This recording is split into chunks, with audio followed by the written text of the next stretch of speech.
Rain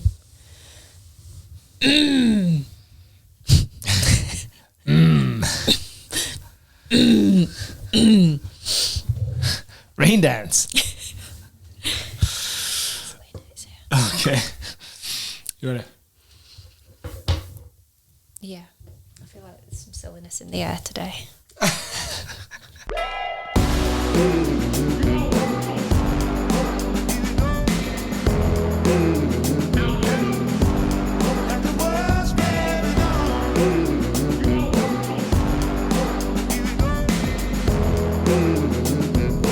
Now then, everybody, welcome to the Wedding Mavericks podcast with Lindsay and Jules, a podcast for wedding videographers and photographers where we discuss all aspects of running a business, developing technical knowledge and skills, and pushing your creativity. The Wedding Mavericks podcast is sponsored by Divine Studios, a creative agency in Leeds, helping businesses across the globe with web experiences and brand identities. If you are looking for help with your branding or website, get in touch with them for a no obligation chat to see how they can help you. And if you mention Wedding Mavericks, you'll get 10% discount on their services. Thanks, Divine, for sponsoring the podcast. So, Linz. Hello. What have we been up to this week? So, busier, definitely, in terms of weddings. You had quite a busy weekend last weekend, didn't you? I did. I was all by myself. Extended weekend. Oh. Yeah. So, trying to think now. So we went from style shoot on the Thursday. Yep.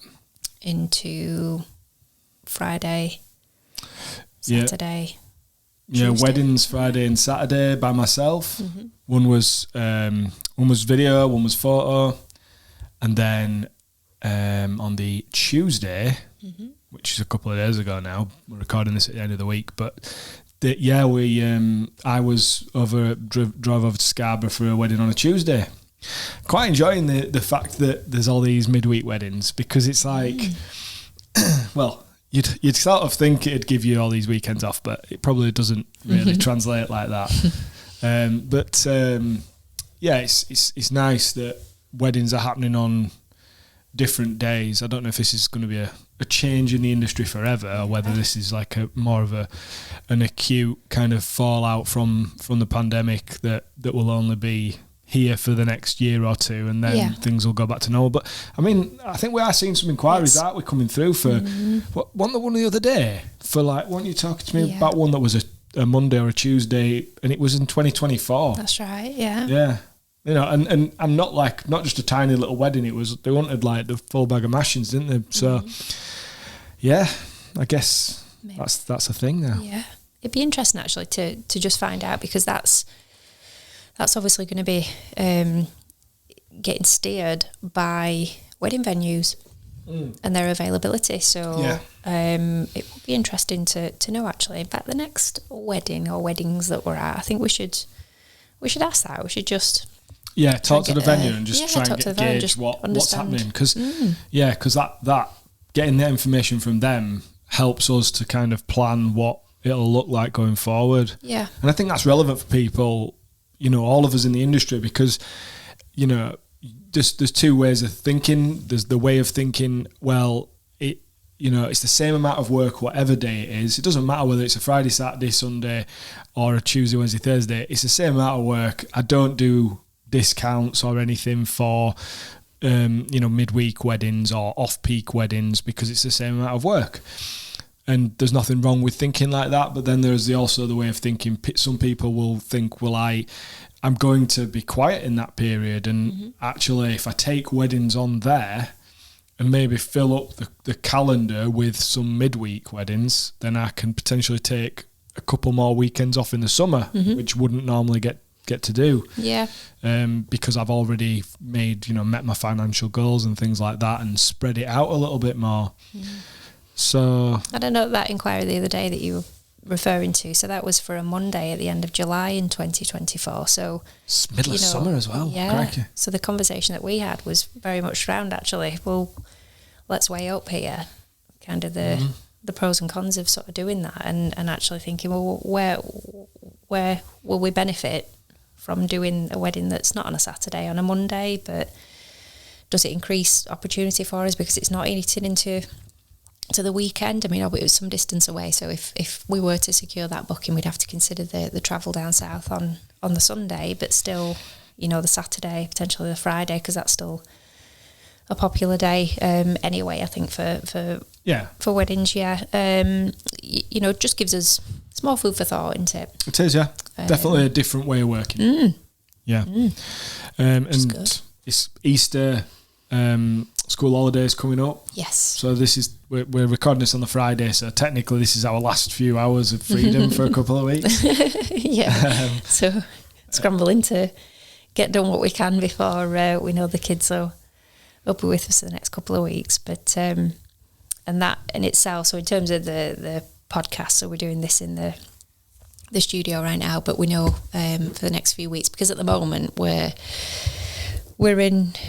keep saying that we'd like to be able to sort of record, you know, a small batch, a few at a time in advance, and definitely if we want to maintain our release of a weekly episode through the season, we're going to have to certainly really think hard about doing that, plenty of planning prep in advance, and making sure that we do that for if we want to kind of maintain the momentum that we've got with doing these. And I think, you know, I'm certainly enjoying doing this on a weekly basis, but the practicalities of being able to sustain that for us through the busy summer period, I think we're going to have to give it some thought, rejig a few things. And like we've already said, haven't we, for the next couple of weeks we'll go from, kind of those that are watching on YouTube, we go from seeing where we are in the studio bit to you'll see our dining room wall instead, because we expect we'll kind of be doing these couple of these in the evenings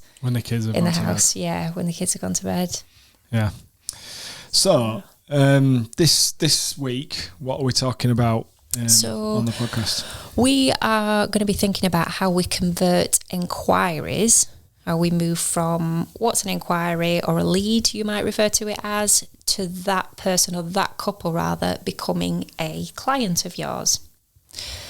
So before we do get into that, just again, kind of few moments of kind of reflection on what we've done or what we've covered since the start of the year. I think we were looking at how many episodes we've done together now, haven't we? And it's about 10, I think. 10, yeah, which is nice. So thank you for having me along. I think it was the one a few weeks ago that you did yourself, but otherwise it's kind of been nice to be on this little journey with you, as it were. And in that time, we started the year,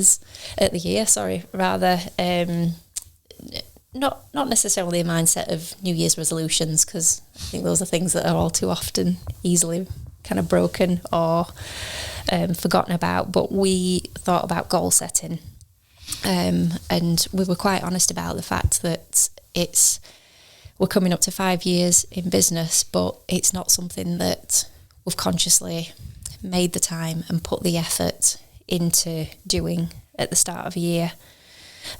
So it'll be, in fact, it's only a few weeks away, isn't it? It's the start of May, when it'll be 5 years in business for us. But we kind of, and of course on the back of what's happened in the last few years, and I went away to do something slightly different, and then we've kind of come back together, and this now is the focus for us going forward. So we wanted to start off the next season of the podcast, start off the new year, thinking about the business, thinking about what our goals are, really, and hopefully that's something that you've joined us as in doing.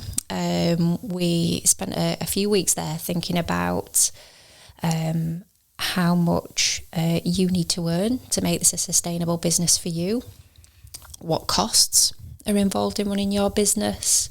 We've thought about how we go about identifying our ideal clients, how we structure packages that we're going to showcase to those people. We've taken information right from goal setting, ideal client, your packages, right through to thinking about you and your business as a brand, and how we kind of inject what you're all about and what your vision is for your business. How you can kind of inject that into your branding, understanding that that's such a bigger concept, that alongside marketing are bigger concepts than certainly until I started learning about it, than I thought it was just very straightforward. I thought it was a logo, and I thought, bit of advertising. That's it. And that's what those two concepts were all about. But as we've talked about, and I'm sure there'll be a number of you out there that did already have that sort of deeper knowledge as well, will understand that those are far more complex things and things that require a lot more sort of thinking about and time investment when you're considering those for your business. So we've done that. We've looked at the branding, the marketing, what sorts of methods and tactics you might use, and you may also, and hopefully you've gone as far as now thinking about, well, can I put together some sort of strategy or some sort of plan to think about how I'm going to use different marketing tactics or methods that are going to help me reach my ideal clients, and which ones in particular, and Jules went through quite a number of them last week, which ones in particular will work best for you and your business. So hopefully, when we kind of deploy our marketing tactics, if you like. Deploy, wow. Deploy, yeah, what a word. So when we kind of put those things into place, we talked about last week that we're hoping to generate a response, aren't we? We want a response that for us is going to generate some inquiries or some leads, as we've said. And so today we're going to have a look at, well, what happens then? What are you going to do now then? So you've undertaken your marketing. You may receive inquiries from an inquiry form that you've got set up. It may be embedded onto your website. It might be a direct email. It might be, certainly we see an awful lot of direct messages now, particularly through Instagram. Could be a phone call. You got a phone call just yesterday afternoon, didn't you? Ringing you about a live streaming. Or it could be in-person contact in some way. So what are you going to do with that information now? That's what we kind of want to pick apart a little bit today. And ultimately what we want to be aiming for is, you might think, well, we've done all this hard work in the background getting to this point, but it doesn't stop there.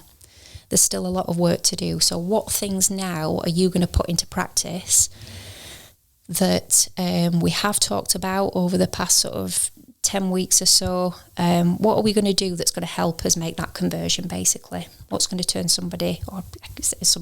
what's going to turn a couple from being simply an inquiry about your services into a secure job? Yeah, and you're obviously, it does seem quite maybe a bit obvious what we're saying there, but there's quite a bit of a process and quite a lot of work that's going to actually go into that.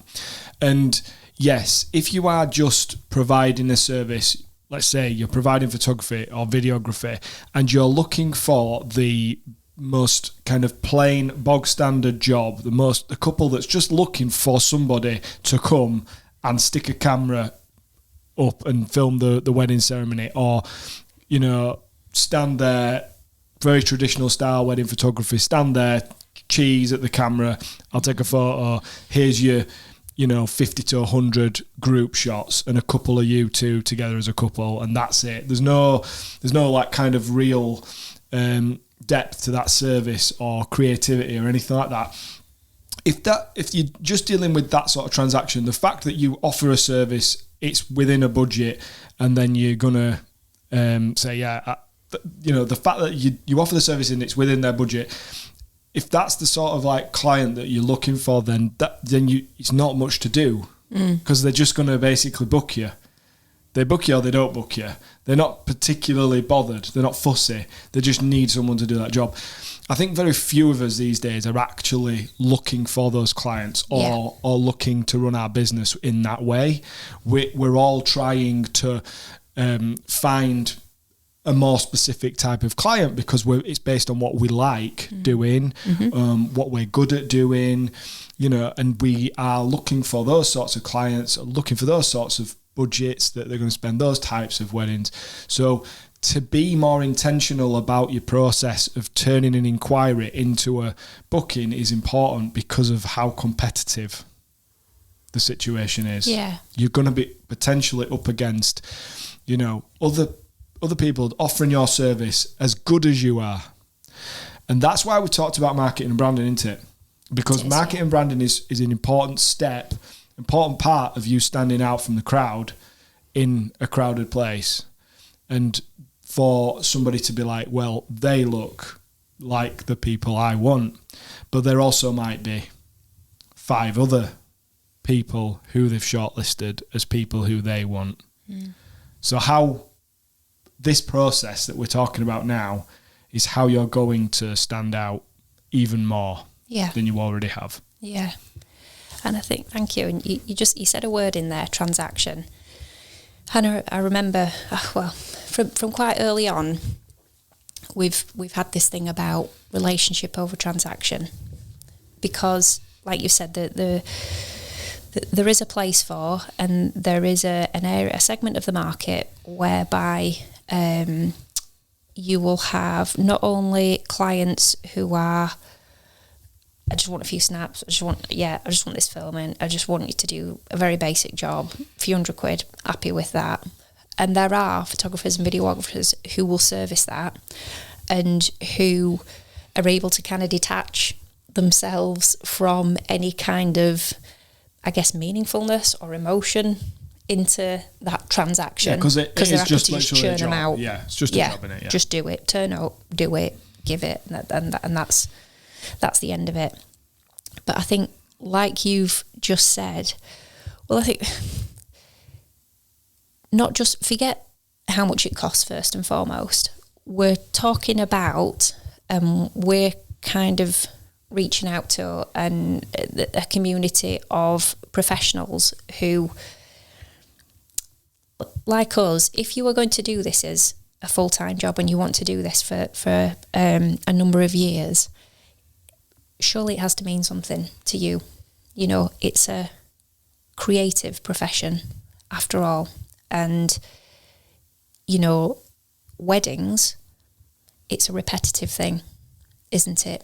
So if you are in this for the long run, we talk about sustainability in terms of your business or longevity, surely if you want to be able to do that for the long run, you need to sort of consider yourself in that. So when you're thinking about, you know, ideal client and things like that, you know, you may not have considered it in that respect before, of thinking, relationship over transaction. You might be, you know, at a point in your kind of career with your wedding film and photography where you are just thinking, you're just starting to build it, or you are just thinking, no, it's just a quick hit thing for me, and that's absolutely fine. So then I think what we're going to kind of talk about today leans more towards, and this is regardless of how far into your career or your profession you are, but it's leaning more towards the kind of building a relationship, not just for the client's benefit, but for your benefit as well. Because part and parcel of enjoying what you're doing, and for you to be able to still be creative and still have a desire to want to do a good job, even though it's a repetitive thing, but to do a fantastic job every single time. Yeah, but the thing is, you're not just, it's not a product that you make on a production line and then you get the order in and you post it out. Yeah. And obviously, whether you've got a team of people doing that or whether you're literally the person making the thing and shipping the thing, it's very transactional, and there is no contact directly really with the consumer, is there? Yeah. Our work is all directed with the consumer, because you are literally spending the entire wedding day with them. And if you don't like the client, that day is going to be difficult for you. And I'm not saying that you're going to like every client and that you should like every client. You know, it doesn't always work like that. What I'm saying is, if every single time you go do a wedding, you're doing it with somebody that you don't really like and don't get on with, and there's nothing there, that's going to be tough. Similarly, you sat in front of the computer screen. The weddings I find the hardest to edit are the ones that I just don't know the couple at all. I feel like I was just not really involved in that day. I was just capturing it. There's no connection for you. And I find that really difficult to put something together, and that is partly because of the way that we do things and the way I edit, but also it's is just, and that's why everything's different depending on how you do things. But what we're talking about today is definitely, we're talking about turning an inquiry into a booking, but we're also talking about how important it is to build relationships. Absolutely. Yeah. So where do we start with that then? For me, we have to start with communication. Yeah. And one of the most important things here is for you to be able to think about some of the things that we talked about with your branding, your tone of voice and the consistency in what you do there. Be genuine with people. And you need to be, if you are a genuine, person and you're friendly, then that's no big deal, because the consistency in that, things that you will have conveyed within your branding, that will be already something that the clients who have sent that inquiry to you, that will already be something that they feel that they've kind of connected with in a way. So you just continuing with that. Yeah. So how do you communicate? What do you feel comfortable with? Are you someone who likes to talk in person? Are you quite happy to talk over the phone? Do you prefer email communication? Perhaps you're not so confident sort of speaking to people directly in person over the phone about your services. Do you use just a social media platform? We always try to, so many of our inquiries come from Instagram, and it'll start with a DM, and we're always directing people we'll ask for their email address to get them kind of onto that platform, so that then we can track that, but we can kind of formalize things a little bit more. And then we've got them in our client management system, haven't we? And things can there's more of an element of kind of professionalism there in starting to kind of. But it's also because not that we don't use Instagram, but we're just maybe somebody who is 10, 20 years younger than us, who's grown up with social media literally from being a teenager, would feel more comfortable using Instagram or Facebook or another social media platform as a communication tool. It's not my preferred communication tool. No. But obviously you are trying to do what the client wants as well, what the client feels comfortable with. So it's kind of trying to find that balance. Yeah. But I think if you don't really, I think DMs for me are a bit of a struggle. Yeah. I prefer to see emails. Initially, yeah. But so that's why it's important to find something that will suit you. Don't forget, your personality, your style.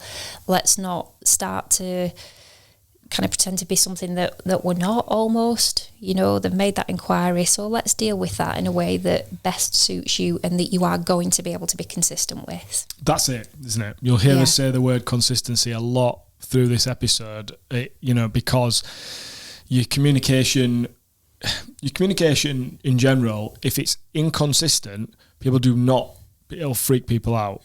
So, consistency with communication is very much a trust building situation. Yeah. And that, one of the things that's high on the list of what we're trying to do here, as well as impress people with our work and, offer a good experience and customer service. But, we want people to feel trust, and that consistency is going to build that trust. Let's think about then the two kind of different, I suppose, two ends of the spectrum when it comes to number of clients you might potentially deal with throughout the course of the year, let's say then. So let's look at volume first of all. So let's say you are a business, you are delivering, you are photographing, filming, maybe it's a combination, 50 plus weddings a year. Well, back and forth communication with 50 plus couples a year is going to be quite difficult. Yeah. In and amongst everything else that you will be doing. And if that's 50, a lot of that might be concentrated through the kind of peak season, which makes it even more difficult. So when we're talking about kind of consistency, if that's your business model whereby you're doing volume is what your objective is, you need to think about how consistent can you realistically be with your back and forth communication with those people. Other end of the spectrum, of course, is if you are doing something a little bit more specialist, perhaps a little bit more bespoke, you're able to charge a premium price for that. So you do far fewer weddings a year. Or it could be, of course, that you are doing this in addition to also having a part or full-time job. And so you're only realistically able to take on a particular number of weddings a year. When it comes to the communication then, so back and forth, you probably will find that that's going to be much more manageable. Fewer people to have that sort of back and forth exchange with, obviously is going to be far more manageable. Now, moving on from that, you need to think about in what way are you going to be able to keep track of those communications then, so with those clients. So we use a customer relationship management, a CRM, to be able to manage that whole process for us when it comes to communication. And in the next episodes, that's something that we're just going to explore a little bit deeper. But in terms of enquiries for us, Jules, talk to us about that. So the start of the inquiry journey isn't when they actually contact you. If you think about it, the start of the inquiry journey happens way before that. It basically happens with whenever they first come across you as a business, as a service provider, as a photographer, a filmmaker, because they're starting to formulate an opinion about your service, your product, and you at that point. So at the point where they actually contact you, things have fairly warmed up at that point. There's a real interest. So we are going to start kind of with that, just simply because the other stuff that comes before that is it's a little bit hard to nail it down.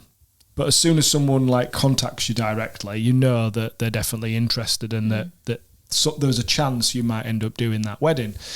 So what do you do? Do you use an inquiry form on your website? Do you encourage people to just send you an email? Do you give them the email address? Mm-hmm.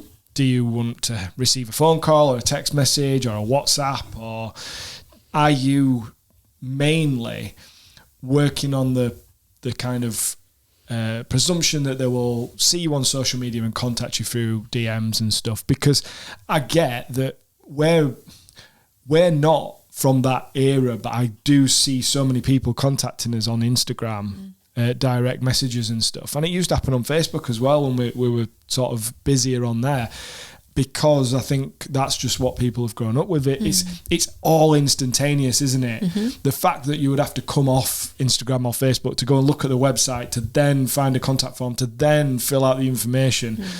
It's all too contrived for some people and the way that they like to do things. They just literally, it's such a click and I'm straight into the message. That's it. It's the convenience of it, isn't it, that appeals to them. It's that, and that's why the call to action's there.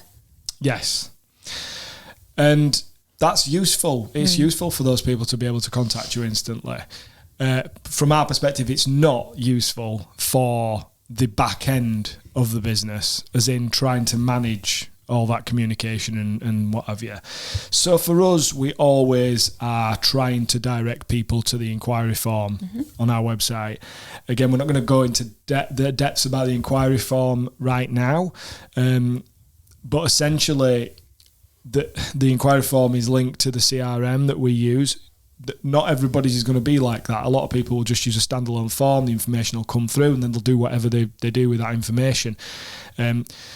We've been using the system we've been using now for a lot of years, so I couldn't imagine not using it now, because the admin time that it takes to copy information across from one place to another, I'm not interested in having that as a process. But it's just been a really helpful, it's just doing it that way as well. It's just been a really helpful sort of measuring tool as well, hasn't it? Well, yeah, because we can track everything, track where the inquiries are coming from and stuff. But, the good thing about an inquiry form compared to, let's say, a direct message, an email that comes in, because we get all of these things, don't we? You will get it too. We get all of these types of inquiries. But the problem is they're not asking. The inquiry form asks specific information. So hopefully they fill that out properly. We have the information to be able to provide that service well to them, to be able to make that first reply, that response communication, a really good one, because we already know what we need to know to be able to give them the information back that they're asking for. Whereas the amount of people that will just DM you and say, can you do my wedding at this place? How much type stuff. And the amount of emails where they'll say, I'm wondering whether you're available on this day, but they don't tell you where the wedding is and they don't tell you anything else about it. Yeah. So it's really hard then for you to sort of like, you've got to ask some more questions, haven't you? So that it just makes your whole process less slick, because rather than going straight in with that information and explaining exactly what the process is and what you can offer and what you can do, you've got this position where you're having to go back and forth. So inquiry forms are really useful, and it kind of helps you as well. We've got a section on the contact form where we ask, why would you want us to, or why would you like us to tell your story type thing. And since adding that on, it has absolutely transformed the way that those inquiries come through. Because 2 out of 10 won't fill that out, but the majority of people fill it out, and you instantly, whether they're just kind of asking for price tire kicker types, or whether they're completely invested in what you do. Yeah. And it might not be that it's a slam dunk and that they're just going to pick you and they aren't looking at anyone else, but they'll give you an impression, they'll give you some explanation of what it is that you are doing that is attracted them to you. Yeah. And that is an incredible piece of information to have for your branding and marketing. Yeah, really good feedback for that, isn't it? Yeah. So without even going into whether they book or not, they've helped your business. And that's just kind of a side note, really, that I wanted to mention, because I just, some of the stuff on there, I mean, I've thought about whether we copy and paste that and use it on social posts and things like that. I probably will do going forward, like go back through and do stuff from previous inquiries, rather than being like hot off the press, fresh ones, so that people maybe don't like go, why are they doing this? But I just think because some of the stuff is so like, I just fell in love with this, and I watched this, and I saw you at this place, or I've watched this film, and I've watched this film, and oh my goodness, and your photos, they just make me, it's amazing. So that's kind of the inquiry bit. Basically, we're capturing the information on an inquiry form, and then it's coming through. If you do it a different way, we'd love to hear why you prefer a different way, because maybe there's something we haven't thought of there. How do you respond to that initial inquiry? So this is really important, because at this point you've actually got somebody who's dead keen, and what you don't want to do is mess it up. So that initial inquiry response is probably the most important thing you're going to do until their wedding, because it will set the tone going forward, won't it? Yeah. And what you don't want to do is annoy them by not giving them the information that they're asking for. But you also want to try and, not... The difficulty is, I know a lot of people will say, well, I don't respond with a price. Yeah, I hear that quite a bit. And I think, well, if they're wanting a price, which they are, okay, you don't give them it, that could be an issue for them, because I know that some people put the price on the website because they say, well, it's annoying if I was looking for this service and the price wasn't on the website, I wouldn't even contact them. So imagine if they actually contact you and they send out, they take their time to do that, and they ask for the price and you don't give them the price. You're like holding it back, like wait until we've had a chat. And I get why people do that, but I just think, well, it's a risky business, that. Unless you're working with really, really high-end clients that are just minted and the price doesn't even matter, I think I think you've got to give them the price if they're asking for it. They just want to see what they want to know is they want to know your availability, they want to know what do you offer, and they want to know how much. Yeah. And then they can qualify it or not. They can put you're on the shortlist still, or you're off the shortlist because you cost too much, or you're not available.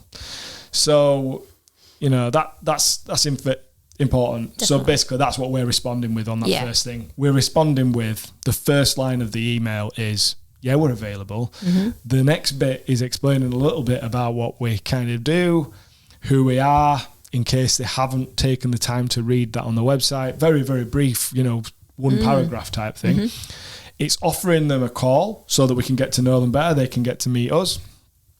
And then the next bit is a link to here's the price.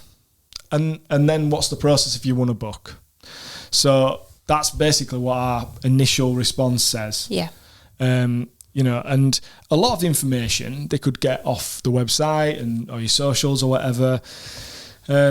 But, maybe in the frequently asked questions or whatever, but people don't always read this stuff. No. So, and the other thing really that we want to be doing is keeping that consistency. So there are different ways you can do this. So you could have templates. For instance, we've got those built into our CRM. Mm-hmm. But if you use Instagram or other communication methods and you don't use a CRM or anything like that, then you really want to have some kind of written down templates so that you're always kind of giving out the same sort of information. It's always in the same format and everything. It just saves you a lot of time and it keeps that consistency. And we also use things like Calendly, which is a scheduling thing where we can put that link into the email and then they, at their convenience, can arrange that meeting, that call, video chat, whatever. That's such a useful tool. Yeah. We'll go into that maybe, later down the road. But that, considering what is going to make it efficient, consistent, and, we want basically to deliver the easiest frictionless service that we can. Yeah. And then how quickly you respond to that initial inquiry is really important. Absolutely. Isn't it? You have to think about, put yourself in the shoes of the clients for a moment, and you have to think, if you've decided that you're planning your wedding, you might be a couple who you've made your list of every vendor, every type of supplier that you want, everybody that you want to be involved in your day, or key things that you want to be part of your day. So it might be that you do one or two this month, and then you're quite spread out about it. Or it might be that you've got your list, and so you start making initial inquiries. So potentially these clients, these leads, might have loads and loads of different suppliers who they've sent initial inquiries to them, but there could be so many kind of back and forth communications happening with different suppliers. And you might find yourselves with a couple who they want to be organised and they just want that reassurance of knowing that they've found somebody they like. Yeah. And of course, in our circumstances we're talking about, the wedding film and photography, it could be that whether it's one supplier, whether it's a number of them, they've found someone that they like and they just want to know that they've been able to secure that photographer or that videographer and get that done and tick that one off the list and look forward to working with them. Yeah. And one of the biggest things that they could be influenced by is how soon after their initial inquiry you're going to respond. Yeah. You might have, you might personally respond to every single inquiry that comes through. And again, it's going to depend on how you manage these inquiries, these leads. Or you might have a system whereby you've got automatic responses that are set up. More and more companies with things are using chatbots, aren't they, for kind of automatic responses. That could be a thing. You might use WhatsApp, you might use Messenger. We've talked about DMs, things like that. Now, it could be that whenever you receive an inquiry, you are responding to that on the fly. You just sending a personalised response each and every time. Or it could be, if you're using something like the CRM that we use, you might have automatic responses that are set up. Chatbots are becoming more and more of a thing, aren't they, with online services that you use. So maybe that's something that you've even considered incorporating into your initial response to your inquiries. Also things like the WhatsApp direct messaging, MSN Messenger, MSN? Sorry, where did that come from? Your WhatsApp. Messenger, that's the word I was looking for. Facebook Messenger service, that's the one I was going for. You might still be using it. MSN? Does that even still exist? Does it even still a thing? It's like telegrams. But I think the key thing there is just, it's really, really important to keep on top of your notifications. If you're relying on emails, please just make sure you regularly checking your inboxes, even junk folders as well. Because messages could be missed. Exactly. So they're the kind of practicalities of sending the messages, receiving the messages, etc., gathering the information. Responding swiftly. Yeah, but what we want to kind of now talk about is making that friendly and engaging impression. So, tone of voice in communications is completely up to you. We've already said, you should be genuine and authentic about the way that you present yourself, the way that you communicate. So, it's totally up to you how you do that. But most people are going to respond to somebody who they kind of feel like is okay. It's cool. Yes, some people that might be kind of, I'm inquiring about a business service, so I want a business response. But if that isn't really your brand, and that's not how you're portraying yourself online and kind of marketing yourself and what have you, then they're probably not the right people for you, are they?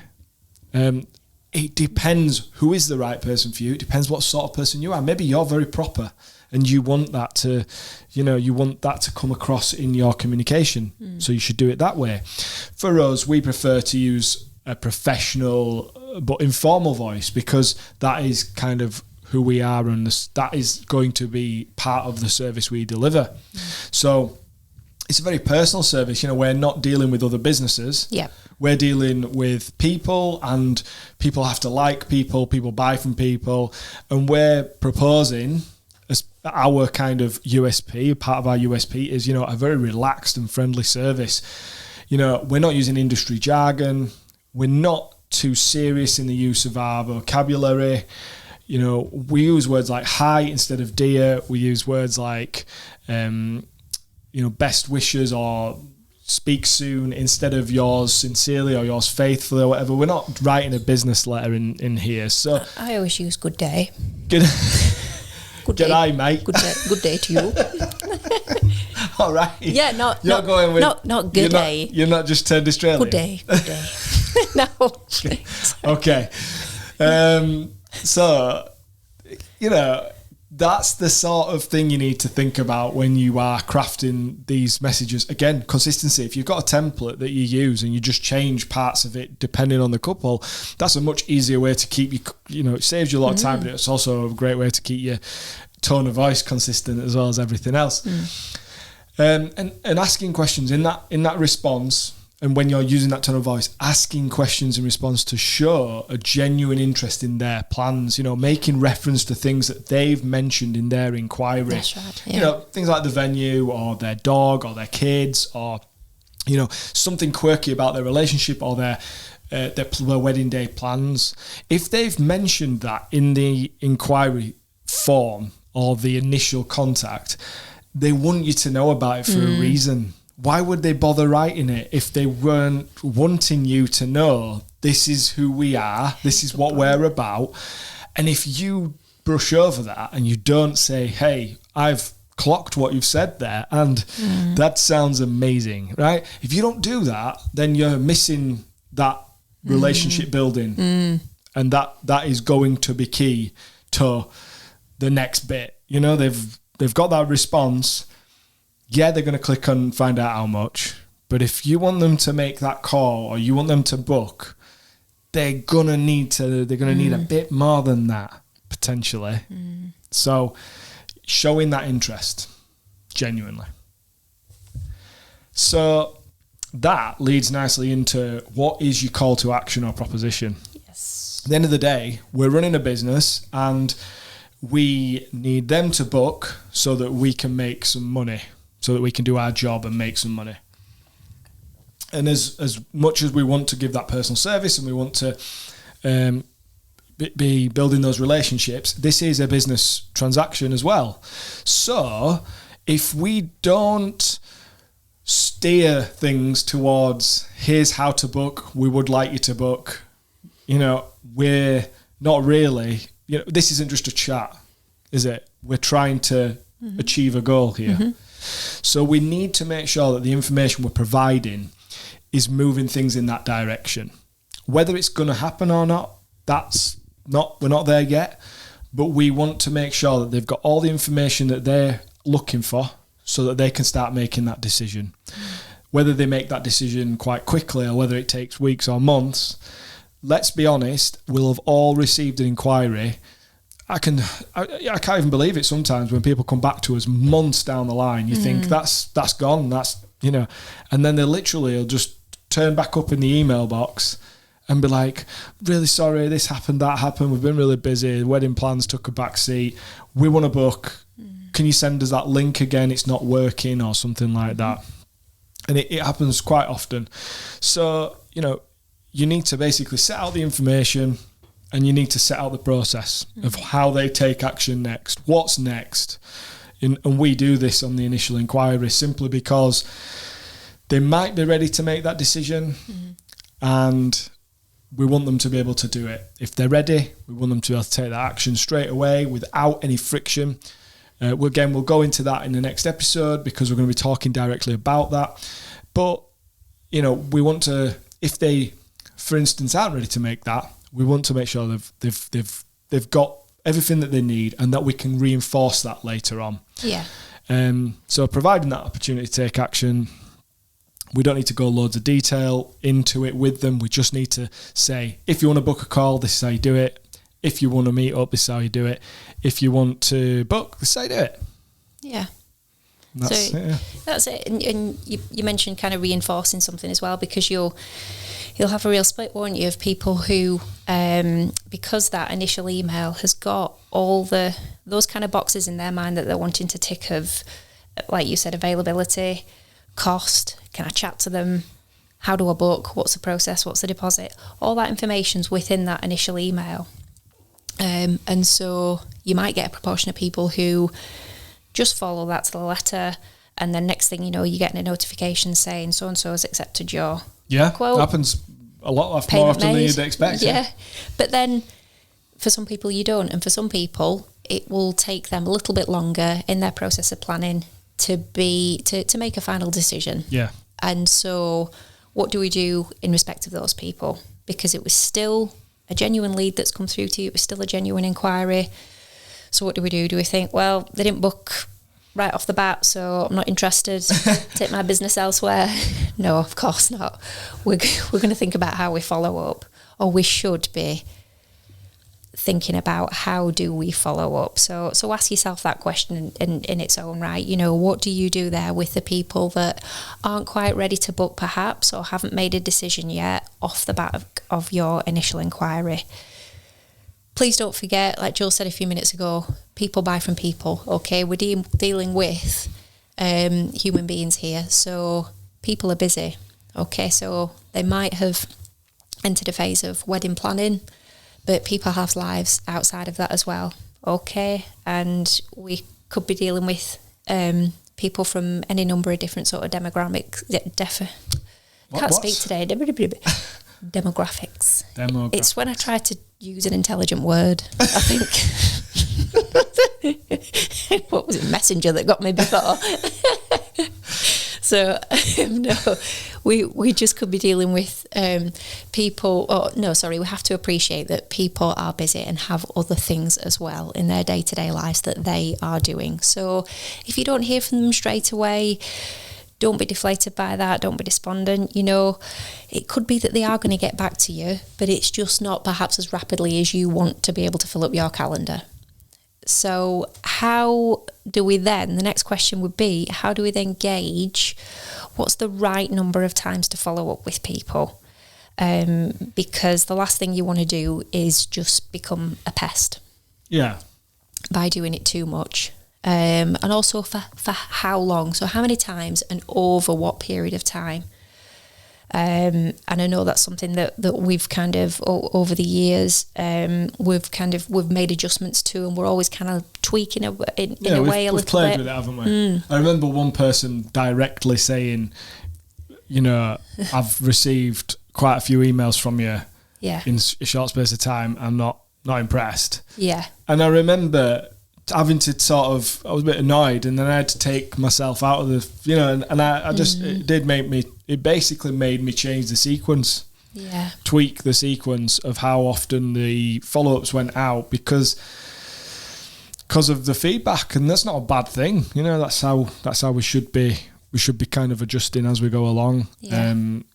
I do think that was an anomaly. I think that was just that person. I don't think everybody will have felt like that. I don't even know if everybody gets every single email because of the way that things get filtered. And there's two trains of thought, basically. It's either you need to stay in people's minds because if they're ready to book, they'll book the person who's in their mind. You know, if it's between you and some others, they're just, if they're ready, and they're going to basically, that's why the initial response is so important. But also at this point, if you're not following up and they just happen to be, it gets to that Friday night and they're going to book tonight and somebody else's email comes into their follow-ups and reminds them, if they were on the fence between two, maybe they're just going to go with that one. So it's important to kind of have that repetitive follow-up process, as in like we're keeping in mind, but also you don't, like you say, you don't want to be a pest. Yeah. So then you've got to try and find that balance. And I've read and listened to so much stuff about this that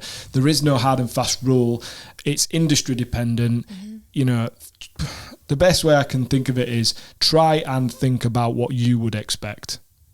And if every day for 2 weeks you would be pissed off if you were getting that many emails, then don't do it. If once a week for 4 weeks or once every few days for a couple of weeks, somebody was just checking in and having some sort of relevant communication with you, maybe that's okay. Maybe it isn't. You need to decide on that. Yeah, kind of over time, you'll get a feel for it, won't you? Because thankfully, people are honest, and so.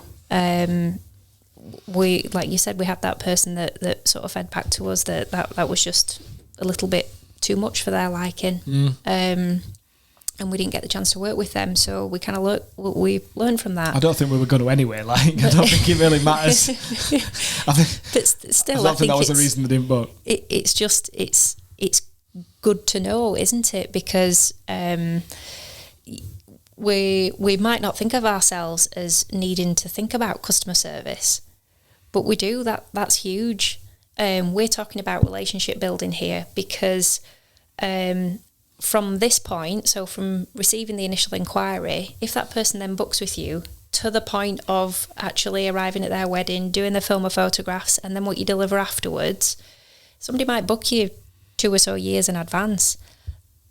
Of course, you need to be thinking about building a relationship there. So their experience, their customer experience with you all the way through that is really, really important. And so everything that you've said so far about, you know, the whole tone of voice, the speed at which we reply to them, how much information we're giving to them, don't just be sending replies back or giving information that, you know, is completely redundant to what they're interested in. Like you were saying a few minutes ago, when you are, whether it's your initial response or whether it's the follow-ups, make sure you're tuned into what information did they share with me on that initial inquiry then, and what have I learned about this person so far that I could perhaps put into my follow-up email or a couple of emails that kind of lets them know that, you know, I'm thinking about you and I'm thinking about your wedding, and this could be a really kind of good, you know, this could be a good thing if we get the chance to kind of work together and we get to sort of tell your story. So it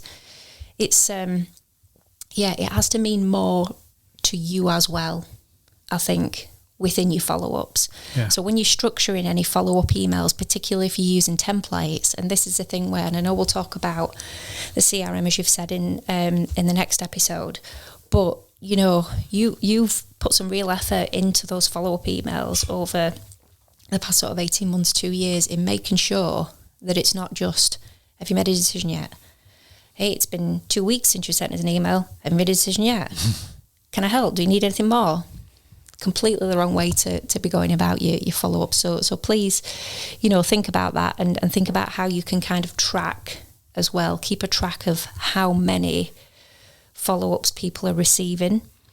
And if they respond to you and say, thank you, but no thanks, if you are using any kind of automation at all, please, for goodness sake, make sure that Lindsay you stop usually forgets to turn it off. So I then let her go back with the explanation. I told you no. Oh, I'm really sorry. Right, I mean, think about this. Okay, we have had, since the start of the year, so we've had over 200 inquiries that have come into us, variety of methods. Okay, but like we've always said, we always try to then, even if we have to manually input that into the CRM so that we can record those and keep a track of everything. So over 200 since the start of the year. That's more than 2 a day on average, if you think about it. No idea, okay, yes, in the quieter months, but absolutely no idea how we would manage multiple follow-ups, even just a short number that we're talking about here, but even just, you know, multiple follow-ups with people in a measurable way, in kind of a timely way as well. How we would kind of do that consistently throughout the year. Yeah, without the CRM. Without the CRM, yeah. And because you know, as the kind of time passes and you get more into sort of doing other tasks, doing other things, and the weddings, you're gonna lose track of that. Yeah, and you know, if you think about it, if you have, let's say you do 5 follow-ups. You don't, I'm not saying that's the magic number, but let's say you do 5 follow-ups per inquiry. 5 times 2 is 1,000. So that's 1,000 email communications from a lead that you would have done in 3 months, right? Now, that's crazy if you don't have something to do that and manage that for you. I really do think you would do nothing pretty much than just email. Bear in mind, you've got other communication to do with the couples whose weddings you're actually doing, and that communication's got to be much more intentional and bespoke, because it's talking about things that and setting up calls to talk with them potentially and things like that. So that's just the people that aren't necessarily booking you. Not to mention the ones that are interested and book a call or need further communication because they're asking questions. Obviously, you've got to answer those in yourself. You can't get the computer to do that for you. So, that's something we wanted to mention, isn't it? Because it's, I just don't know at this point. It's okay when you first start out, you might not even get 2. I think when we first started out, we wouldn't even get 2 inquiries a month sometimes. So, you can spend all the time you've got on that. You're not busy to start with, and you can spend plenty of time replying to emails, and giving this really, really bespoke, write everything from scratch service. But when you get to, you don't really know how busy you're going to get until it's too late. And then your system that you've got in place might not be cutting the mustard anymore. So we've talked about the follow-ups. So the next thing to talk about, I'll try and be brief on this now, is multiple touch points. And basically, what we're talking about here is each time someone sees your business, it's another nudge towards them potentially choosing to book you.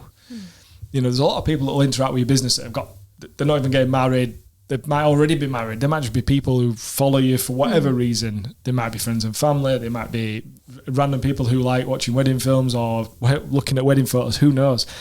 But most people are going to be like they're following you for a reason. And so, every time they see you, it's another reminder.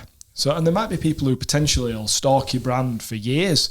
There are people, honestly, I've heard stories from other people. I've heard people who've actually booked us and said, I was following you before I even had a boyfriend type thing. So, they don't even know they're going to get married at that point, but they're following you and they love what you do and they've kind of fallen in love with it. And you don't really know who those people are going to be. So it's really important that you're thinking about this. It's in the back of your mind all the time. In other instances, you might be the perfect match for a couple and they would choose you. But because the industry is so crowded, there is so much content out there that if you don't keep yourself in people's minds, and be present, they might see something that distracts them, and that it might capture their attention at the wrong moment for you, as in they're ready to book you, or they're prepared to, and they're thinking about booking you, but then something comes and goes, ooh, and they're like, I've seen this. And unfortunately, that is just how it is these days, isn't it? Yeah. There's so much out there. There's so much.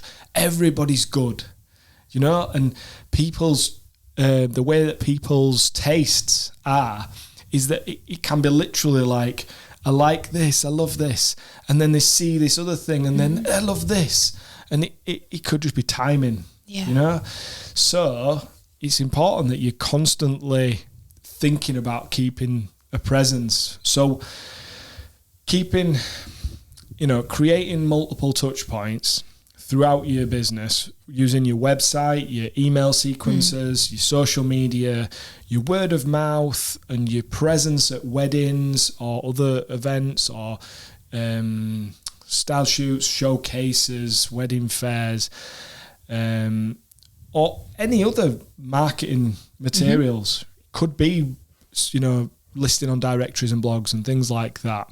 Could be getting featured in magazines or winning awards. All these things are just creating touch points for people to see you, see your business, see your work. And you've got to think about this as well. This isn't just before booking. You've got to think about these touch points in stages. So there's pre-purchase, there's purchase, and there's post-purchase. And it isn't just about snagging the customer before they buy from you and that's it. It's like, I've got them now. I don't have to think about it. They want to see you on social media and, email potentially after they've booked you. After booking is important to keep the touch points going because you're building the service, you're building the connection. This is all going to be part of the feedback once you have finished the job, and that's going to make them be your advocate. They're going to champion what you do because of the experience they received, because you kept those touch points going. And hopefully that leads to them recommending you to others. But as well, even if it doesn't, it might lead to a really good testimonial. It might just, even if you don't get that directly from them, it might just lead to a really good experience with the couple. And that surely is what we're striving for at the end of the day. Yeah. I mean, quick story. The wedding I did just on Tuesday, this is how it kind of happened. Bear in mind, they only booked a few weeks ago. It's a small wedding. Bride sees me on Instagram, and that's because she follows a hairstylist whose wedding we did. Hairstylist's got quite a following. She's got like 110,000 Instagram subscribers. So she has a lot of people looking at what she does. She's quite a name in the beauty industry. So people kind of, I think the bride has some connection to the beauty industry. So knows of this hair, hasn't met this hairdresser, but this hairstylist, but knows who she is and follows her. Saw the wedding film we did, literally like fell in love with it, explained on the phone when I spoke to her. She was like, I just saw what you did there and I just want that type of thing. So, at the same time, her partner, the groom, is asking on his social media for wedding videographer recommendations because they want to book a wedding videographer. And he happens to work in our old profession. And he told me that literally 10 people posted onto his, responding to him, saying, you got to get these guys. And it was really they were all really complimentary and everything. So there's two there, completely separate channels, two completely separate people. They're together, but they're doing that independently of each other. And it's reinforced. So there's multiple touch points. Yeah. And that means, right, these guys. But, we might have created that strong referral network, and that's all going to start with the awareness of your brand and everything through our friends and everything. That's how he's got our name probably. And obviously connecting with the hairstylist and doing her wedding. So we've kind of created this circle of influence, but that didn't mean, they were definitely booking, because he's then looked at our socials and website. He's gone, he said, I didn't contact you because I thought you would be too expensive and we wouldn't be able to afford you, because they were working with quite a sort of limited budget with it. So he didn't even bother contacting. He contacted another videographer that he was going to use. And then it's only when he mentioned it to his wife-to-be that she said, I don't want that person, I want this guy. So can you see, it's like it was against us, even though everybody's on board. But he then reaches out on Instagram. It's a midweek wedding. We ended up doing a bit of a discount for him and stuff because it made sense for us to do that. It's April midweek. But the point is, if these multiple touch points and this reinforcement wasn't there, because she'd obviously at that point followed us and wasn't just now looking at the hairstylist wedding, she's looking at other weddings too. She's looking at the stuff we're putting out on socials. She's looking at stories and things like that. And it's building up that picture. So I'm sorry if that was like a bit of a long-winded story, but it's trying to, it's trying to provide an example of why it's so important to be always thinking. It's not just about posting on social media and thinking, I just need something to post today, right? There is a bit of that, but also think about what you could post that might help this process along. And imagine if this, that process that I've just talked about is something that happens on a regular basis with lots of potential leads. Every interaction we have, every connection we make, whether it's offline or online, we want to remember to be delivering that consistent message. Where possible, linking to the journey and the storytelling to relate, to potential clients, what that's all about, whether that's, how you work, what you're about, what you're offering that's different, or whether it's like how you deliver that service and what you do and why that might work for them. Thinking about how they're thinking and feeling, what problems they have and how you can solve them. What are their wants and needs? Show proof of why you are good at what you do and why they might want to use you. So testimonials, reviews, things like that. The copy and stuff that you're writing on social media and on your website. And if they've got any inquiries, if they're going to inquire with you, they're probably following you on social media. So, part of the reason you need to keep consistent with your posts and your stories and your reels to keep in mind and keep reinforcing why you're perfect for them and their day.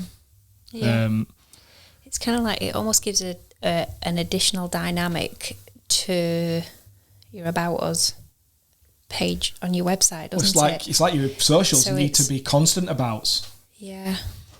So when people say show a photo of yourself, it's because one photo on your About Me page, which I look at some About Me pages, they don't even have one photo on there of them, just a blank page. So not just a photo on your About Me page, but photos on your social media of you. It's just reminding them that there's a person behind that. And I want to know more about the person also. I want to know what they can do for me, but I also want to know why them. Yeah, because showing your personality, them getting to see your personality, you know, we've talked about kind of connection and things like that before, and that's not just for us hoping to get a connection with ideal clients and things like that. You know, that's massively important for clients. They want to feel like they're in safe hands. Yeah. They want to feel like they're going to be able to have a great day with you, that, you know, when you turn up on their wedding day, not only are they going to enjoy having you around, but so will other people as well. And you just, you know, you're going to kind of blend in nicely. Yeah. As it were. So thank you for that. I didn't know that bit about the groom from the other day that you were telling me about, that he'd actually, you said about him doing a little bit of work, but I thought it was just that he was aware that his fiancée had shown an interest in us. I didn't know that he'd reached out and... Well, I didn't until I was chatting with him. Yeah, so that's great. Okay, so kind of moving on from what you've just been talking to us about there, then let's say that we're at the point then where this inquiry, this couple, they want to speak to us. So they either want a meeting, they want to see us in person, or they want a call with us. Okay, very few people take the time to actually speak with other people, simply because of, I think, the age that we're living in, the convenience and the attention grabbing mobile phone, and all these different ways that you can, in a written message, communicate with people or get the information that you need, I think means that there are fewer people that are actually wanting to have verbal or visual conversations. And so if you get that request, then I think you can take a bit of confidence away from knowing the fact that they're actually quite serious about finding out a little bit more about you and potentially booking you. Yeah.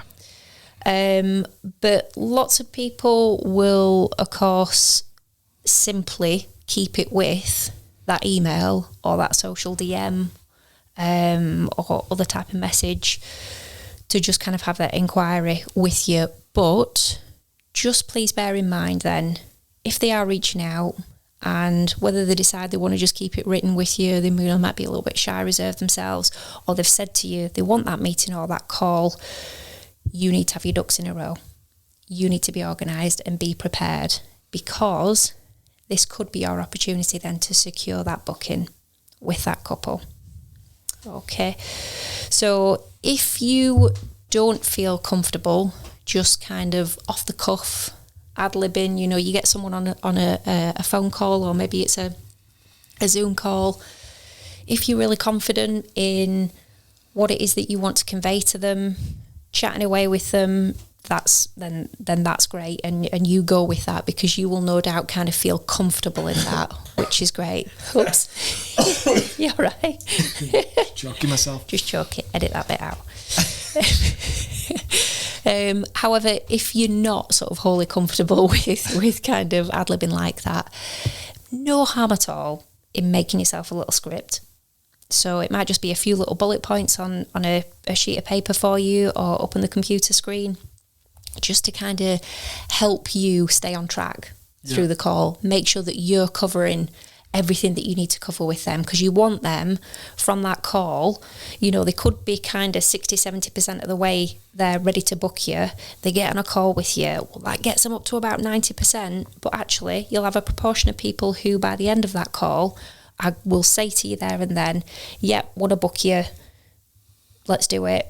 But you still might have some people that will say, actually, okay, thank you very much, we'll go in, we'll have a think and we'll have a chat about that, all right? So just make sure, because that might be the only opportunity you get to speak to them, face-to-face, over the phone, whatever it might be, make sure then that you've covered all of the key points. So just, if nothing else, think about the questions that they might have in their mind.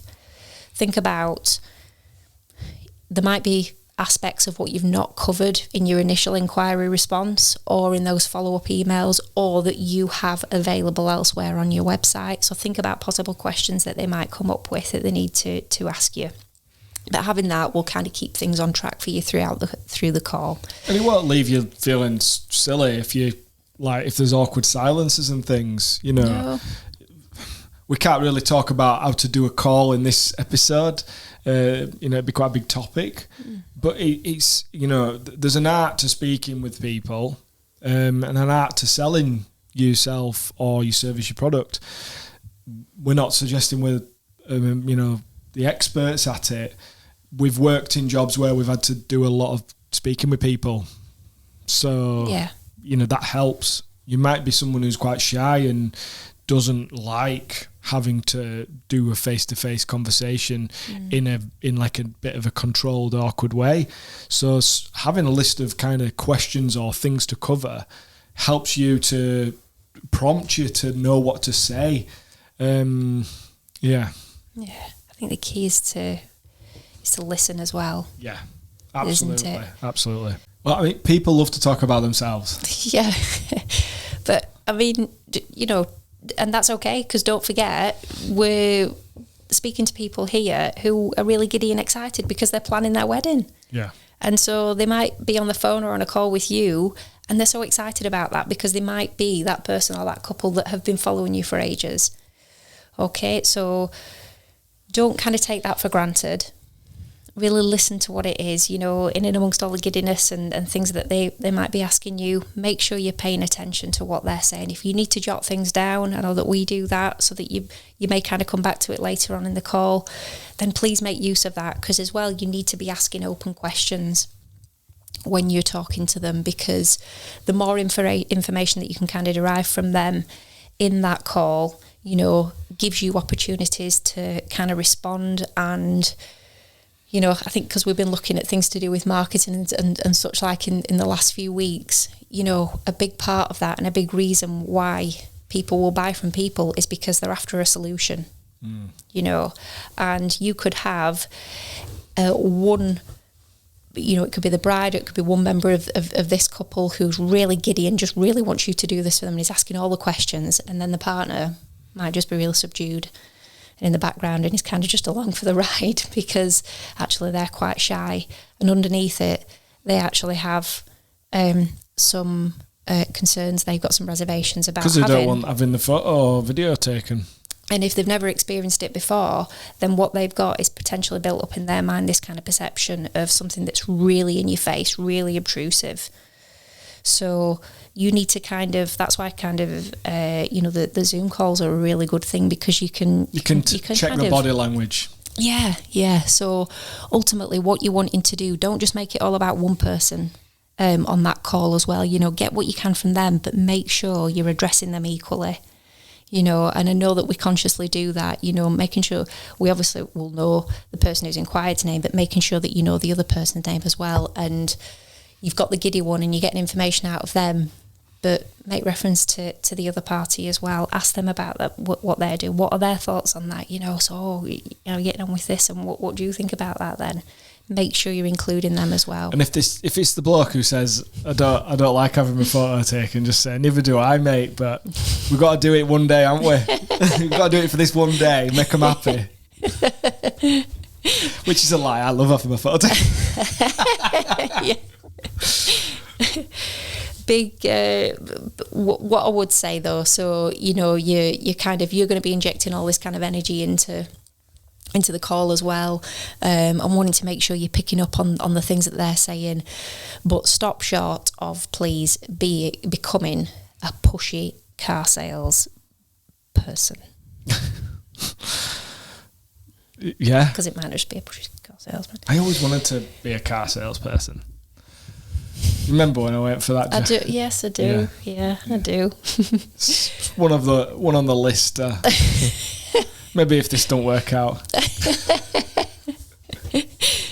yeah, and I think one of the two was saying. I think I said at the beginning of just this last section. Please don't have the expectation that you're gonna close the deal, make the sale. The sale. I thought you were going to make the seal. Honestly, I don't even know today. I'm very sorry. I think because it rhymes with deal. Yeah, but we're not doing a limerick. Okay. Don't have the expectation that this is it. They're going to sign up right there and then, as well, allow them the space to kind of think about the options that you've given them, the information that you have given them. You might, as I said, also get those that just want to know that they've got you booked, but just don't expect it. But what I would say is that a good way to end a kind of meeting call type thing is to have, and if this is where like a script might come in handy for you if you can't sort of do this off the cuff, but just having something that winds it up at the end, like if they aren't in sort of, you know, intimating that they're going to book, then you need to kind of, again, it's like set an expectation thing, or you know, have a process. So it's like, no problem, I'll give you some time to think about that. If you've got any questions, blah blah blah, and you know, I'll check in with you in a few days. And guess what?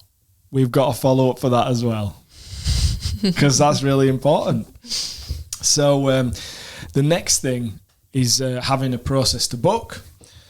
The process to book needs to be simple, it needs to be secure and convenient, because that is the thing that is going to be a friction point. Mm-hmm. You know, if it's difficult for someone to book you, that might be one of the things that makes them, I know it sounds crazy, because if they really want you, they should just do whatever it is that they've got to do to get you booked. But what we're trying to do is always remove obstacles and things. We just want it to be nice and simple for them. People are busy, they don't want to have to mess around. There's nothing annoys me more than when I can't just click and buy something today. I want to be able to click, buy, it's done, right? You know, I can't cope with it. We had some issues, didn't we? I was trying to buy some stuff earlier on this week and my card wouldn't work, and it's a long story, but, you know, I had to use Lindsay's card and, it drove him mad. And if someone's like me and it drives them mad, they might just go, right, I'm not booking them. Yeah, yeah, no, I'm not buying it. I'm not buying it. Right? I'm not saying that's going to happen, but you don't want it to happen. You know, the idea of paying by card, this is something that comes up on the groups, Facebook groups and forums and stuff. I see a lot. Discussion about paying by card. I don't get it. I don't get what people's issue is with taking card payments. Every single modern business takes card payments. An ice cream van takes card payments, right? Yes, there's some costs involved, and yes, on an ice cream it's going to be 2 pence or something compared to, you know, 20 quid on a few £1,000 job that you're going to do. But guess what? Just build it in. Just build it into the cost of doing business. Put your prices to a certain point where it just is how it is. And don't worry about, like, I know some people are worried about chargebacks and things like that when people pay on a credit card. I'm not going to get into that, because I've not experienced it. And if someone's experienced someone charging like thousands of pounds back, you know, taking it out of their account and they weren't expecting it, that's awful. And that's a shitty situation. I've not experienced it, so I can't believe that it's that easy for someone to do that. Like, I know how it works and I know it's possible, but unless you've actually really not done your job properly or something's happened, I can't see how someone can just literally take the money and there's no recourse for you. Do you know what I mean? So anyway, if that's the issue, I'm not going to debate it, because if you've got your reasons for not taking card payments for that reason, but with things like Stripe, Square, PayPal, these things, they're set up in a way to help businesses. If people were just able to just do chargebacks all the time, surely we'd be in a situation where no one would be using them, because every single business would be scared of that happening. So that's kind of make it simple, secure and convenient. Very easy to set those things up. Won't go into that now.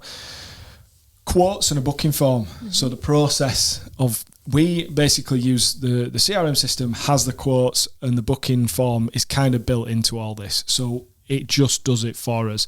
If you're not using that, what are you doing? Think about the process in which you are going to formulate a quote. How are you going to present what you're going to offer, what they get? Formalize that so that there's a quote. It's very simple for them to see. There's some kind of form where you're collecting some kind of information, unless you've already acquired that. And then there's some sort of contract. We don't have to really labour the point on contracts. That's another topic altogether. If you haven't got a contract, if you don't use contracts, that's not great. And it's not just about a legality thing, because actually in a lot of cases, you know, people asking for money back, you giving money back, and people not paying balances. Honestly, it's all the civil the civil law aspect of that is just it's a minefield. So contract, you should have a contract 100% for this reason, but contract or no contract, it doesn't 100% solve all of that. It helps a lot if things go down the legal route, but it doesn't solve all of that. But the main reason to have a contract for me is just so that you're setting out what your terms and conditions are, so that they understand what they can expect from you and you expect this from them. And it's just a way of then you knowing where you stand with each other and them feeling comfortable and confident with you, and you knowing that if something changes, that you can say, well, it says in the contract, and we don't have to go down the legal thing. We just need to have something that explains what to expect, and it sets expectations, and it's going to help you with that relationship. Yeah. Keeping that relationship a positive one, even if things change and you're not happy about it and they're not happy about it, at least you're not doing anything underhand. It's not sneaky. It's all written down. We've agreed to it. Yeah. Payment terms, again, we won't go into the ins and outs and the formalities, legalities of payment terms, but, you know, I suggest you take some money at the start. That's up to you. We've done all sorts of different things, haven't we? But it doesn't really matter as long as you're happy with the amount that you're taking. But also similarly, if you take a large amount, just be happy that you might have to give it back if the wedding doesn't go ahead. Just because if you take something that's, you know, I've heard of people taking 50% or more at the start, and if you don't end up delivering the service, I think that's a really difficult situation to justify. Forget legally, just morally justifying keeping 50% of someone's money if it's quite a large amount, if you don't actually end up doing the job for them. Yes, you'll have incurred some inconvenience and you'll have incurred some costs, but I don't think in any situation you morally, forget legally, morally, you can justify charging someone for something that you don't end up doing. So that's totally up to you. Ours has always been a fairly low deposit. Yeah. Because we'd rather have the money at the time of the job. And fortunately, and maybe naively, we've had very few jobs that have not gone through. They've ended up cancelling, and we've been left out of, you know, pocket and things like that. So post booking, communication. So clients want to feel comfortable that you haven't disappeared. Yeah. You want to be posting regularly on your socials. Hopefully you're doing that anyway. Occasional email updates. You know, and basically you want to explain what the process is leading up to the wedding. They book you, it might be 2 years later they're getting married. If you have a pandemic, it might be 3 or 4. So, you know, you want to be making sure that you're sending them a little update every now and then, you're keeping up to date on the socials. It's just nice to keep in touch with people anyway, isn't it? And just showing interest in them. Again, it's part of the building the relationship up. It's building the trust up before the wedding day. Yeah.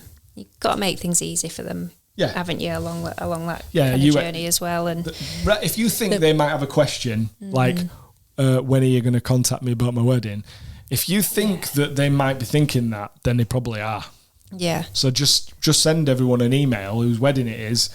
Like during the pandemic, we sent out a couple of, emails. We even did a video that was just explaining like what the situation is, what we're going to do if you need to postpone, what we're going to do if you cancel. You know, it basically, obviously we worded it in a very particular way because we weren't encouraging people to cancel, but it was just saying, look, this is what will happen. You know, if you need anything, get in touch with us. This is revolutionary stuff, but I don't believe everybody's doing it. So if you do it, you stand out, don't you? And you're building up this relationship that's going to help you with your future reviews, referrals with people, because it's just all part of like, these guys are different. Yeah. Make it easy for them. Make the whole process of using your service stress-free. So you're providing information and invoices, you're arranging pre-wedding chats and meets up, you're explaining the process on and after the wedding day. And this for us is all done through a series of communications. As in, we have an email before we have a few emails leading up to the wedding that get different bits of information or arrange the call or the meeting. We have an email that explains the process on the wedding day, which is also done through questionnaires and things like that. We also have one straight after the wedding, and then have like follow-up ones after we've delivered stuff to get reviews and things. And this is all really yeah, definitely. So then you are at a point, once the booking has been confirmed, we're looking at after then secured it. If we think about the kind of concept of conversions in their own right, then, so we're just talking about one kind of hypothetical client there, aren't we, where we're sort of looking at so how you've managed that post-booking. Talk to us about kind of conversions in mass and sort of the importance of measuring that. Well, for me, we use the CRM that we use, and part of the information we're collecting is how someone found us, and other little bits of information about the couple. And this is all feeding into us kind of having some kind of statistics to look at. We want to collect information about inquiries and about bookings so that we can see what is happening, and that will help us formulate and create our strategies for our business going forward. So, for instance, what's your conversion rate? How many people inquire? How many people book? Something like 10% is still a high conversion rate if you're priced at a more premium level. I'd say ours is below 10%. I'd say ours is 5 maybe even less. I don't know. I've not done it recently. I think previously it was probably about 10%, but it might be less than that now. When you've got lower prices, you might be getting upwards of 50% or more as a conversion rate. And what I mean is, every inquiry that comes in, no matter where it comes from, what it is, do they book or not? But you might also want to look down at things like where your inquiries come from. You might want to look at something a bit more micro, as in how many people book a call or book a video meeting or an in-person meeting with you, how many of those book, and look at the percentages there. And by doing this, we're able to analyse and consider behaviour. So if you're getting a lot of inquiries, from a particular place, but none of them book. So like, let's say Facebook, there's all these inquiries coming from Facebook, nobody books from Facebook, or we're getting all these inquiries from this wedding fair, but no one books from this wedding fair. It's really important information for our business. We might be generating some leads, but it's not helping the business go forward. It's not helping us achieve our goal. Knowing this information is absolute key to you focusing your marketing efforts in the future. Is there a problem with your process? Is there something somewhere where people aren't booking because it's so difficult for them to get over that hurdle? Is there something like maybe you get calls booked, but you get calls or meetings booked with people, but no one books afterwards? And that sounds awful. But what if it's something you're doing or saying on those interactions? You're not going to fix it unless you know about it. And you really need to be honest about if something's not working. If you go and spending all this money on your wedding fairs, or you're spending all this money on your social media advertising, and those inquiries are coming in but they're not converting at all, if the conversion is 0 or it's very low, then maybe it's the wrong thing. And it's just been looking at the data, being honest with yourself, and by doing so your business is more likely to be successful and sustainable if you're willing to make the changes and continually improve. I think that's a long one. And that's probably a good place to leave it for this week, because in the next episode we've talked a lot about CRM today, haven't we? So we want to just spend a little bit of time next week sharing with you the software that we use, the process. I thought what we could do is we could go into kind of customer service and experience, and as part of that, a big part of it for us is using that piece of software. Yeah, and other things as well, and give you some ideas of other ones that are available that you might want to use if you using something a little bit more kind of spreadsheet based, or a little bit less formal than a CRM. Just talk you kind of through the benefits of that when it comes to thinking about your customer service and experience for them. And then we kind of just decided, didn't we, that we sort of looked at things this week and looked at where we are in the year and reflected on what we kind of covered in these sort of 10, 11 episodes and where might be best to take it over the course of the next few months. Yeah, because we've talked a lot about business functions. We've talked a lot about the back end of your business that you're probably going to work on more through the quieter times, through the winter months. And as we're coming into the more kind of busy peak wedding season, I think we thought, well, this would be a good time to sort of leave that there. It's not done. There's lots more we can talk about, but we can leave it there for now. We've got to the point where we've talked about you've got some jobs. Now let's talk about doing the jobs. Yeah. And do some more practical stuff to do with weddings, stuff to do with shooting, stuff to do with editing. Yeah. That hopefully we can kind of be relating to ourselves, because we're going to be totally immersed in shooting and editing for the next few months, till the autumn really. So when in the autumn it would be a better time. Yeah. When people are starting to quieten down again in the winter months to go back into the business stuff again. So we're actively kind of planning to think about what those the next 10 episodes will kind of be about. So please, if you would like to influence that at all and you have any ideas or things that you think it would be really helpful for us to explore with you and discuss for you, please just get in touch with us. You can reach us on a DM on Instagram or Facebook at Wedding Mavericks. You can drop us an email, and it'd be really good to hear from you in that respect. So we hope that today has been useful, albeit a little bit long. Sorry about that, but thank you once again for listening and tuning in.